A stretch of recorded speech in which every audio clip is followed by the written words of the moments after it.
So tablets are definitely a big part of our Android world, but especially because there are so many of them, they try to be jacks of all trades and do basically everything our smartphones can do, except with larger screens. But what happens when you narrow the focus? You make a tablet really made for one particular purpose, and thus you construct the entire thing based upon that focus. Well, recently I've been using a tablet that does just that, and I have to tell you, I really enjoy it. Hey, it's Joshua Vergara from Android Authority. What's going on, everybody? And this is my review of the NVIDIA Shield Tablet.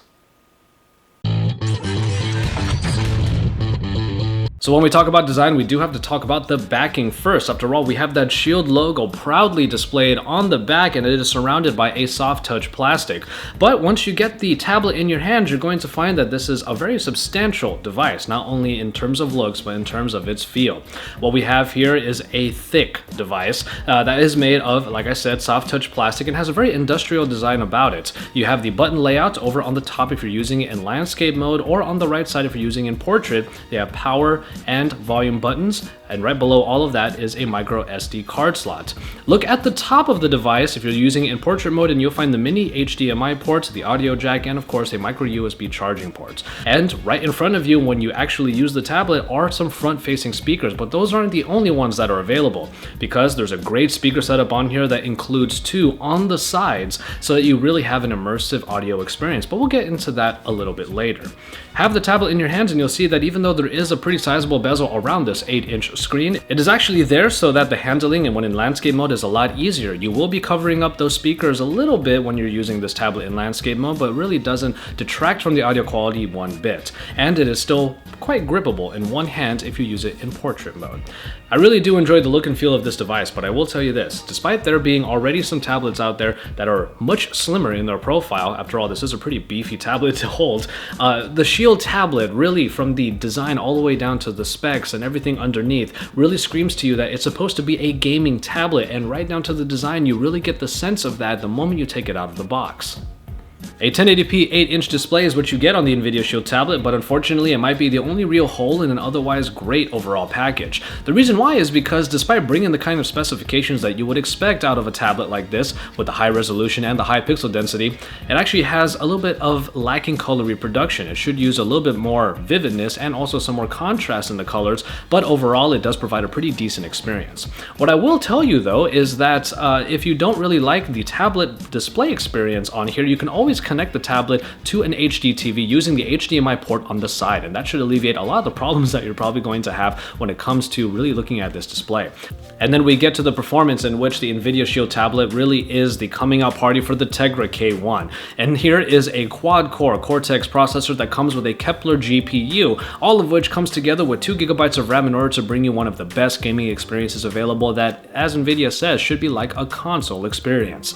And I showed you a lot of different examples of how awesome the gaming is on this tablet, whether you're looking at it on here or on TV. As you can see, I'm already playing real boxing on a HD TV right here, and really there's no slowdown at all. Now mind you, I am playing a lot of these games at the high performance setting inside of the power saving features, but you should probably be doing that already anyways in order to get the most out of all of the gaming and performance in this tablet.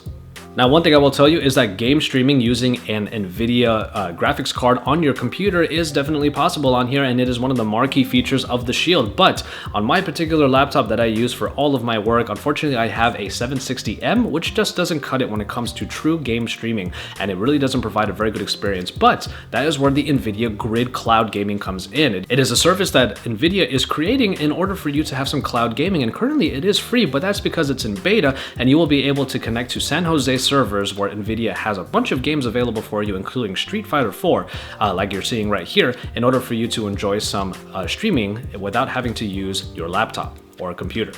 We couldn't help but really put this thing through its paces with a bunch of different benchmarking applications. And we start off with M22, and if you really want to know what the power of this tablet is, well, take a look at the result there. This tablet is at the top of the heap consistently, and even when it heats up, we do still have the same kinds of scores throughout. And then head on over to 3D Mark, where we pretty much see in the Ice Storm Extreme benchmark that this thing gets maxed out.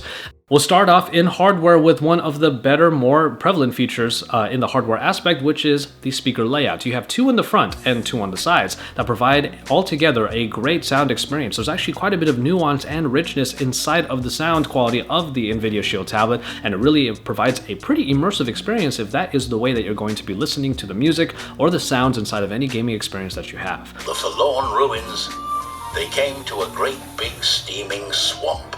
Speaking of gaming, yes, the touchscreen is pretty good when it comes to its responsiveness. There's really no complaints there. But when it comes to touchscreens, you probably don't want to just use touchscreen controls for all of the major games that you're going to be playing. And that's where a controller comes in. Well, luckily, NVIDIA made a Shield wireless controller. This is a beefy controller that comes with a lot of features, and I made a video just about it. And you can see all of the features that it has and how awesome it is when it comes to gaming. It connects via Wi-Fi direct, and it brings a one-to-one experience when it comes to your controls and what you see on the screen. It's a wonderful controller that actually is worth its $60 price tag if you're only thinking about the build quality, which is stellar on the NVIDIA Shield wireless controller.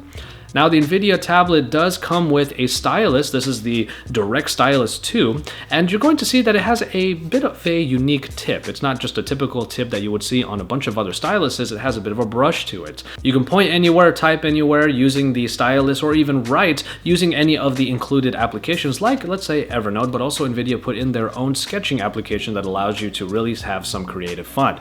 Battery life, unfortunately, doesn't really provide the kind of stellar performance I was hoping for. I did do a test first with Netflix, and I got about 6 hours out of it, and that is pretty standard for a high-performing tablet like this, but then I only got half the time when playing games at the high-performance rating. Now, it's not that much of a surprise, but it would be great to see great battery life on a tablet like this so you can game as much as you want. But when you think about it, this is a gaming tablet made by NVIDIA, which is a gaming company, and when you think about gaming apparatuses like, let's say, gaming laptops, you know that battery life is not necessarily something you're going to be getting when you buy a laptop like that. And that's something that we kind of know already as geeks and nerds, and the same goes for the NVIDIA Shield tablet. So I can't fault it too much, but it is something that you should know that the battery life is not quite as great as you might be hoping it to be for a tablet. Now, we don't often give a whole lot of consideration on cameras when it comes to tablets. The reason why is because they just pale in comparison to smartphone counterparts, and they don't come with too many features, and after all, you're going to be holding up that huge tablet in order to take a picture. But on the NVIDIA Shield tablet, you get a 5 megapixel rear and 5 megapixel front-facing camera that does provide some functionality if you so want to get some photos using this tablet. You will be able to use things like software stabilization, burst modes, 1080p video capture, and there's actually a mode called Awesomeize that allows you to tweak the settings of a photo in order to make it look even better. That can be everything from just the exposure to cropping to even filters. So there are some things you are able to do with your photos if you do happen to take photos with the NVIDIA Shield tablets. And of course, the 5 megapixel front-facing camera has a pretty nice resolution if you just want to take photos of you taunting the people that you just pwned on the other line in your game. Now, gaming might be the focus of the NVIDIA Shield tablet, and I would say that having that perspective really makes this tablet great, but it is still great at being just a tablet too. After all, having a tablet, you need to have the right kind of software in order for you to perform all the general tasks that you really need to do, even if it's not gaming or media consumption, and that's exactly what you get in the NVIDIA Shield tablet. Android 4.4.2 KitKat is what you get on here, with all of the general bells and whistles that you would expect from a stock-ish like Android experience, and that includes the app drawers, the notification dropdown, with a couple of extra features built in, but other than that, it is pretty much the kind of Android experience you would expect from one that looks like it's stock. From there, any of the additions that are put into the NVIDIA Shield tablet pretty much include NVIDIA's own applications. That includes the already aforementioned Direct Stylus 2 application for doodling, and then of course you have the NVIDIA Hub. The NVIDIA Hub is a nice way of taking a look at all of the games that are available and are optimized for the Tegra experience, but from there you will be able to download or buy those games and be able to select from them easily, as well as the games from your PC or from the NVIDIA Grid, which are all available inside of the NVIDIA Hub, whether you're looking at it on your tablet or on your television. And it kind of rounds out the experience of the NVIDIA Shield tablet, because while NVIDIA has the gaming experience down pat, you also get the kind of experience that you, the Android user, still wants, and that is a stock-like experience that is a canvas for your customization and everything that you want to do to it. So for $299, you get the 16GB version that we used in this review, but for $399, you get 32GB and it has LTE. But on top of all of that, you still are able to expand the storage, obviously, with that micro SD card slot that is on the side. The competitors for the NVIDIA Shield Tablet include, well, the Nexus 7, which is the main Google competitor at the moment that provides the same type of software experience, even if it can't provide the same kind of gaming experience. But then again, which tablet can? Well, there is one other tablet that might be able to, and that is the Samsung Galaxy Tab S with its super high resolution screen and a very good processing package underneath. But I will tell you this, if you just want the general tablet experience, the Samsung Galaxy Tab S 8.4 definitely gives the NVIDIA Shield a run for its money, especially because it has a thinner, slimmer, and somewhat more attractive profile to some of you out there. But the industrial look of the NVIDIA Shield Tablet really points to the fact that its focus is very particular. And therein lies the reason why I absolutely adore the NVIDIA Shield Tablet. I really do think that tablets recently have been bombarding us with all of the different features that they have. After all, they have to be jacks of all trades. But the thing is, once you change the perspective, you narrow the focus, and you get very precise with what a tablet is supposed to do, it shifts your perspective. It makes you realize that when a tablet sets out to do something like this, gaming, and performs it so well, it makes you fall in love with what it's capable of doing, and as a consequence, it makes you fall in love with it. What we find is that the performance, what it sets out to do, is so good that it makes you forget the little flaws that are available, and it makes you look at the whole package and realize that it is really great. And that is the reason why the NVIDIA Shield Tablet does get our Editor's Choice Award for being one of the best tablet experiences ever, and providing an experience that is accessible to anybody who really just wants to have some fun on their tablets, whether it's on the screen here or on the big screen that you connect it to. So check out the NVIDIA Shield Tablet. Like I said, it's $299 for 16GB, and you also have the NVIDIA Shield controller that you can use, the wireless controller, for $60. That I actually do think is worth the price tag, and you can see videos about those right over on the side. So keep it tuned here on Android Authority, and also check out the content from my colleagues in Android. Don't forget to check them out as well, and drop us likes on our videos, and subscribe if you haven't already. And remember that AndroidAuthority.com is your source for all things Android.